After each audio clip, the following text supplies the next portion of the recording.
Hello, welcome to Boys Town. Today it's kind of a cloudy, cool fall day here in the village of Boys Town, which is kind of a nice way from the heat of the summer. And I'm so glad you're joining me today in our award-winning Hall of History Museum because we're going to do something special called an unboxing. And that's when items arrive at the Hall of History. Throughout the year and almost every day, we receive items in the Hall of History from donors and supporters who find items at home, or former boys and their family members, or just people curious and find something about Boys Town at a garage sale or an estate sale, and they say, hey, this is unique, I want to send that to Boys Town. So they send them to us, and we're so glad to receive them. Some of them are items we never have seen before, so it's really unique that they come back home to the village of Boys Town, and we cherish and preserve them here in our museum. And today we're going to do an unboxing, and it's from one of our alumni. And his name was Thomas Henson, and here he is right here. He graduated in 1945. That's a picture of him in his graduation picture here with all the other boys. Graduated with him in 1945.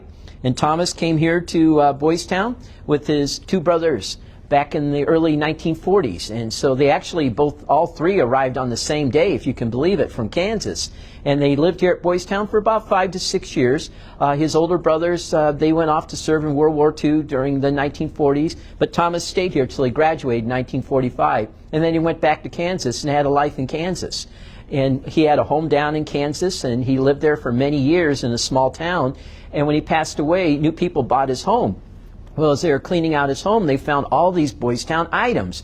And they said, my gosh, what are these? So they did some online research, discovered what Boys Town was, and that he had been here at Boys Town. So they talked to some of the people in the town, and they said, don't throw those items away, send them to Boys Town. And we're so glad they did, because again, we're always collecting items, and we're so happy when items come home. And too, it tells the story of our boys when they lived here in the village of Boys Town, the special items they had here, and the cherished memories, because many of our former boys and girls who live with us, some of the happiest times in their lives are living here in the village of Boys Town. And just like everyone out there, you have memories of your childhood and special items you keep. For our boys and girls here at Boys Town, these are these cherished Boys Town items. So he had kept these for all these years, all the way up to just a few years ago when he passed away, and now they're back home here in the village of Boys Town. So we'll go ahead and open up this large box and start pulling some things out, and it's a wide variety of items. We kind of peeked a little bit before it, so we kind of knew what was in here. And the people who sent it to us were so, again, happy that they did this for us, wrapped everything in bubble wrap and preserved it, so when it arrived here, it'd be in good shape. And we'll pull out one of our first items here. It's exciting. It's kind of like Christmas that's coming up soon, to see what we have here that has been saved. This is very unique. This is actually something made by the boys here in the wood shop at Boys Town. It's a cover for a photo album because the boys love photography. Father Flanagan encouraged them to take photographs and keep photographs. And then in wood shop, the boys would actually create these covers, and they would talk about their life here. As you can see, 1939, 1943. It's at his time at Boys Town. You can see the initials here that he has also. So he initialed this and made this custom and put in there our first symbol, that little guy with outstretched arms, which is, you can date it historically, because that was our symbol all the way up to about 1943. So you can tell this is pre-1943 with the little boy with outstretched arms. And it's in really good shape. We had a great woodworking project, a woodworking shop here at Boys Town for many years, and created beautiful artifacts, including Father Flanagan's desk. We still have a wood shop here on campus today. The girls are learning carpentry in our carpentry shop. Well, that's a neat find. We'll see what else we have in here.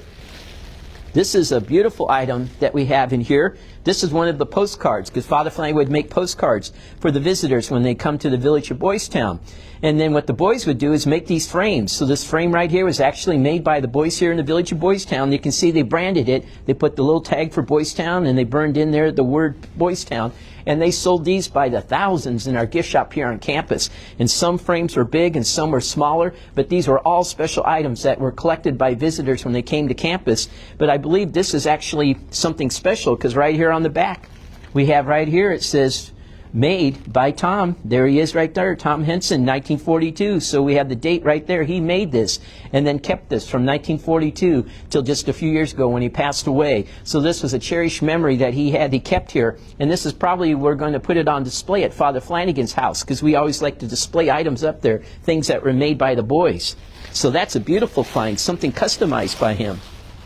And as we dig in here, we find something very unique. This is a Boys Town football, and it's all autographed. Look at that beautiful football. And it's got the names of some of the former boys that were here who played at the time on the football team. There's a score there. It's kind of hard to see, but it says Boys Town 58, Holy Name 0. That was a Catholic high school here in Omaha. But it has the different names of the boys. And again, what's unique about it, we'll look here at some of the names. This says Brother Kevin, because Brother Kevin was one of the religious brothers that taught here at Boys Town for many, many years. So he autographed the football. And you can see Dick Thomas was one of the boys that was in his class here at Boys Town, one of the football players. So you can see his name on there. And then we have another one, said Don Frame. He was a former boy that was here at Boys Town too. So we have all these neat names on here in this very unique football. And you hate to try to blow it up. If we try to put air in it, it might break. But it's very unique. And it's, again, something that we have saved. He has saved for all these years from his childhood, something special with more names of the boys who were here with him at Boys Town. So that's a very unique item. We have this football from the 1940s. And I don't know if you noticed, but we're using for our table today. And this is a trunk that was actually used by the football team back in the 1940s when they traveled by train across the United States.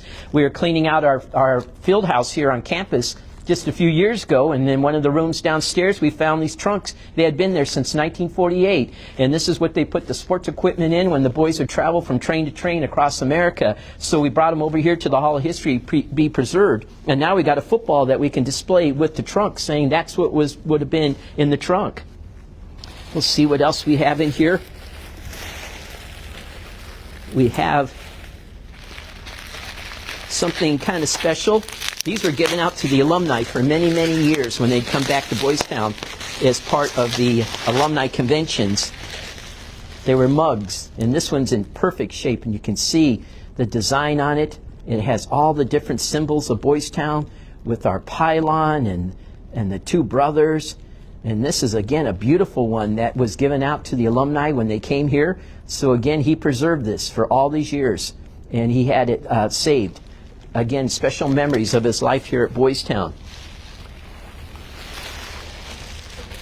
And then inside here, too, we've got, it says 1942. It says Boys Town Times, February 1942. So what he did when he was here, he saved the newspapers when he was here as a boy, and it's actually, the envelope was closed, but these were all the times from his time here at Boys Town. So he has all the memories, all the stories that were going on in the village of Boys Town. Here's a loose one, so you can see what a Boys Town Times actually was. These were a huge source of information on Boys Town. We're so glad these were created by Father Flanagan and the boys. It documented every single thing that was going on at Boys Town back at that time. And this one is actually dated September 10th, 1943. And it tells the stories of the boys serving in World War II. Former boy had passed away in a Japanese camp. So all these, the history of Boys Town and the story of the boys and what they were doing. Talking about Father Flanagan being on the war bond drive.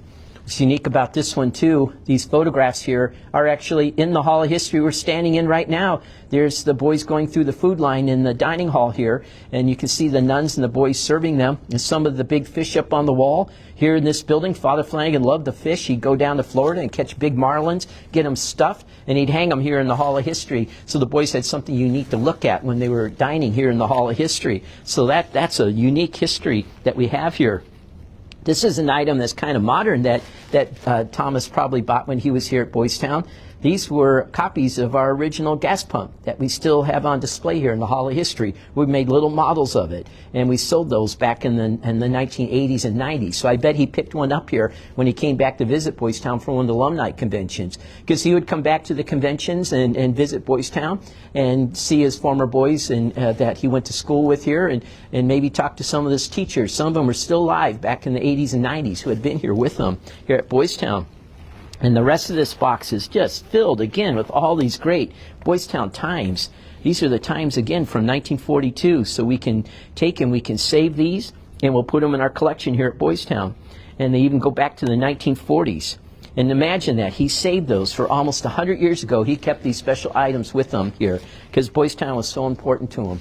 And again, we cherish all these items. We'll incorporate them into our collection here. And that's part of Boys Town, is we love when items come back to us and we can preserve them and we can interpret them and share them with our visitors who come here. So it's really important that we do that, because our history here at Boys Town is very unique. We're a program that took children of all different races, all different religions, and they lived together in family units. Not many places in America can say that. And you know, Boys Town has always expanded and changed over the years. And we got something in just the other day, too, that was really unique. A lady came in just last week, and she said, my dad was an architect, and worked with an architectural firm here in Omaha.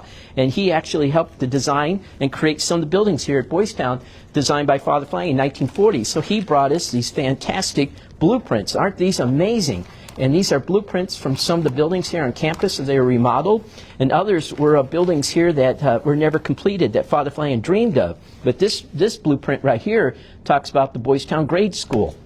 And the grade school was actually our first building here on campus, a brick one. This one right here, built in 1923, called the Omaha Building. And the people of Omaha donated $1 per brick to build this beautiful building. And it stood here from 1923 all the way up into the 1940s. And then in the 1940s, Father Flanagan said it needs to be updated, because it was almost 30 years old at that point and needed a new, fresh updating. So here's what the photograph looked like here, what they turned it into. And it was used as that up till about the early 70s, when our new Wegner School was built for the elementary kids. But you can see they took off the top and they put a whole new brick face on this building, and they reused it here on campus. And these blueprints are actually the blueprints showing that. You can see the brick here, the west elevation, the east elevation, how they modernized it, and they took these and they created what the building would look like, and was used all the way up then for about another 30 years. And it shows how Father Flanagan was thinking of the future and reusing our buildings here on campus. But what was unique about these blueprints that were delivered and donated was there's actually in here blueprints of buildings and structures that actually weren't built, but Father Flanagan dreamed about. And one of them was his swimming pool, because Father Flanagan had the dream that he was going to have a big outdoor massive swimming pool here on campus, and then we'd have like almost Olympic type events taking place. So you can see right here, here's the pool and the diving boards and then the bathhouse and all the seating that would go along with it. And it was all part of the bathhouse and swimming pool project from Father Flanagan's big massive project that he began in 1948 and 1946 too. And it was all part of that idea of having something new here on campus for the kids, because he wanted to expand it. And then this other blueprint here that we have is actually the football stadium. This was a huge, massive football stadium that Father Flanagan envisioned. He began to design it in 1946. Here's the entrance right here where you'd get your tickets and come inside. And then here was the seating, and it would seat close to about 4,000 to 5,000 people. It was a massive stadium on either side, and had concessions and all different areas for the kids and the football team. And you can see again, it's right down here, Leo Daly Company here from Omaha did that, and so it's all planned of the original 1946 project.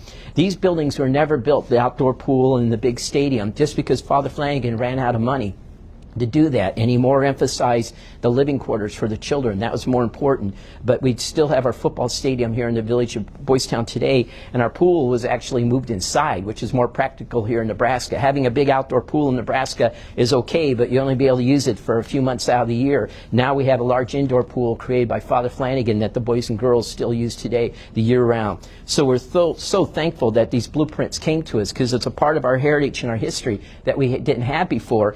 And the lady told us they were cleaning out her family home and someone wanted to throw them away, and she said, no, I'll take them to Boys Town. So we're very thankful that she did that for us and thought about us, because we want to keep these again for our heritage.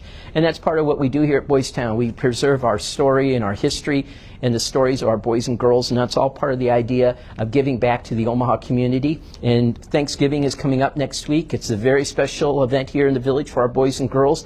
Some have never had a true Thanksgiving before, and so they're starting new lives here in the village of Boys Town too. So it's a fresh start with this Thanksgiving as they begin a new life here with us.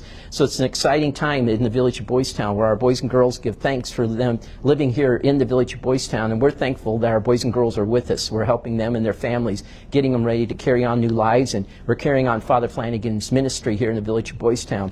And if you'd like to help us with that, please go to boystown.org and learn more how you can help preserve Father Flanagan's memory here in the ministry we do. We help thousands of children across the United States every day. We give them new lives, and many of our children come and tell us they wouldn't be alive today if it wasn't for Boys Town. So it's important work that we do here in the village of Boys Town that goes on every day. Father Flanagan said miracles happened here every day, and we can witness it with our children that live with us throughout our programs, from our medical programs to our foster care programs, in-home, all the different ways we serve children and family across America. So please think about us this time, and at Thanksgiving, please say a prayer for our boys and girls here at Boys Town, as we'll remember our special donors across America. So thank you for joining me today and learning more about the Holly history and unboxing with us these special items that we can add to our collection. And I hope to see you soon here at the Holly history as the holidays get closer. Thank you very much for joining me today.